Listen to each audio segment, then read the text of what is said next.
हमने सूरज को सिर्फ रोशनी और गर्मी देने वाला समझा है, लेकिन अगर तुम थोड़े गहराई से देखो तो समझोगे कि तुम जो हो वही उसी ऊर्जा से बना है।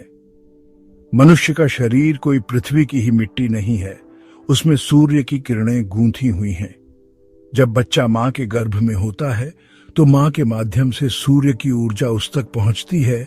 विटामिन डी नहीं, उससे भी गहरे स्तर की चेतना पहुंचती है, क्योंकि सूर्य केवल शरीर के लिए नहीं है, वह आत्मा के लिए भी है।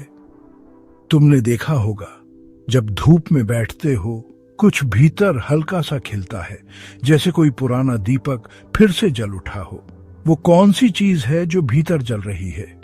वो है तुम्हारे अस्तित्व का सीधा संवाद उस स्रोत से जिससे सारा जीवन फूटा है। सूर्य सिर्फ प्रकाश नहीं है, वो ब्रह्मांड की चेतना का केंद्र है।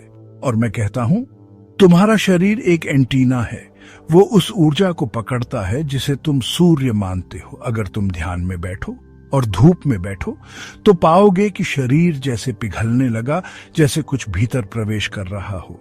और जब ये ऊर्जा भीतर जाती है तो सिर्फ हड्डियां मजबूत नहीं होती, तुम्हारी चेतना भी साफ होती है।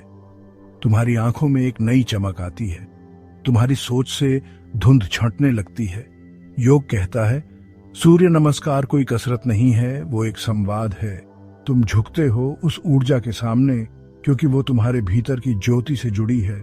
तो मैं कहता हूं, जितना तुम सूरज से जुड़ते हो उतना तुम अपने भीतर से जुड़ते हो। सूर्य बाहर भी है और सूर्य तुम्हारे भीतर भी है। एक दिन जब ध्यान गहरा हो जाएगा तो तुम बाहर के सूरज से नहीं, अपने भीतर के सूर्य से रोशन हो जाओगे, और वही मोक्ष है।